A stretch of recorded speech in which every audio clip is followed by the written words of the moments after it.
সম্মিলিত সামাজিক সংগঠনের ব্যানারে কিন্তু হাতিয়া থেকে হাতিয়ার বেশ কিছু সামাজিক সংগঠনের নেতারা এবং এখানে যারা শিক্ষার্থী রয়েছেন তারা কিন্তু এখানে অবস্থান নিয়েছেন এবং তারা বিভিন্ন স্লোগান দিয়েছেন। আমরা কথা বলেছি তাদের সাথে, তারা জানিয়েছেন আসলে নোয়াখালীর যে হাতিয়া উপজেলাটি সেটি বিচ্ছিন্ন একটি দ্বীপ উপজেলা। এর চারপাশে কিন্তু আসলে নদী পথ হওয়ায় এই দ্বীপ উপজেলাটি এখনো অবহেলিত রয়েছে এবং এখানে যে একমাত্র সরকারি স্বাস্থ্য কমপ্লেক্স রয়েছে উপজেলা স্বাস্থ্য কমপ্লেক্স, সেই উপজেলা স্বাস্থ্য কমপ্লেক্সে প্রয়োজনীয় যে চিকিৎসা সরঞ্জামাদি তার কিছুই নেই।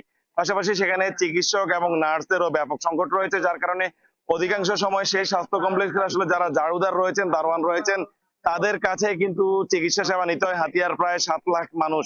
তো হাতিয়ার 7 লাখ মানুষের জন্য যে চিকিৎসা সেবা সেটির যে প্রয়োজনীয়তা সেটি খুবই অপ্রতুল হওয়ায় কিন্তু এর আগেও তারা হাতিয়ার বিভিন্ন সামাজিক সংগঠন এবং বিভিন্ন শিক্ষার্থীরা ঢাকা সহ বিভিন্ন জায়গায় তাদের যে দাবি দেওয়া সেগুলো জানিয়ে আসছেন। তার ধারাবাহিকতায় আজকে কিন্তু তারা বেলা 11টায় এখানে এসে তারা সিভিল সার্জন কার্যালয়ের সামনে অবস্থান নিয়েছেন এবং সেখানে কিন্তু তারা প্রধান ফটকে তালা দিয়ে তাদের দাবি দেওয়া জানাচ্ছেন।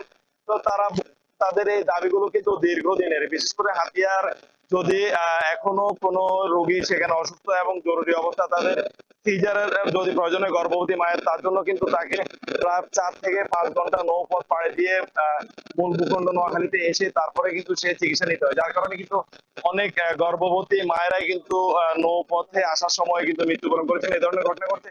পাশাপাশি হাতিয়ার যে স্বাস্থ্য কমপ্লেক্সটি রয়েছে সেখানে আসলে এখন পর্যন্ত অস্ত্রোপচারের কোনো ব্যবস্থা নেই। বিভিন্ন বিশেষজ্ঞ যে চিকিৎসকগণ থাকার কথা রয়েছে তাদেরও কিন্তু পর্যাপ্ত ব্যবস্থা নেই। পাশাপাশি সেখানে যে কয়েকজন চিকিৎসক রয়েছেন তারাও কিন্তু সেখানে নিয়মিত যান না বলে আজকের এখানে যারা আন্দোলনকারী রয়েছেন অবস্থান নিয়েছেন তারা জানিয়েছেন সেখানে চিকিৎসক যারা রয়েছেন তারা কিন্তু তাদের প্রাইভেট যে প্র্যাকটিস সেটি বেশি করে আসছেন, যার কারণে হাতিয়া উপজেলার যে সাধারণ মানুষ এবং রোগীরা রয়েছেন তারা অনেকটা এক প্রকার জিম্মি। তাদের যে সঠিক স্বাস্থ্য সেবা পাওয়ার জন্য সেজন্য তারা জিম্মি, সেজন্য কিন্তু তারা বিভিন্ন সময় সিভিল সার্জনকে জানিয়েছেন। তো আমরা কথা বলেছি সিভিল সার্জন কার্যালয়ে যারা রয়েছেন তাদের সাথে, তারা জানিয়েছেন নোয়াখালী যিনি সিভিল সার্জন রয়েছেন ডাক্তার মরিয়ম সিমি, তিনি তার ব্যক্তিগত অসুস্থতার কারণে কিন্তু আজ নোয়াখালীর বাইরে থাকায় তার সাথে কিন্তু এরা কথা বলতে পারেনি এবং তারা কিন্তু যারা অবস্থানকারী রয়েছেন তাদেরকে বিভিন্ন আশ্বাস দিচ্ছেন, এই বিষয়ে প্রয়োজনীয় ব্যবস্থা নেওয়ার আশ্বাস দিচ্ছেন। তো এই ছিল আসলে নোয়াখালী থেকে আমার কাছে এখন অবধি সব শেষ। নোয়াখালী থেকে যুক্ত ছিলেন সহকর্মী নাসিম শুভ।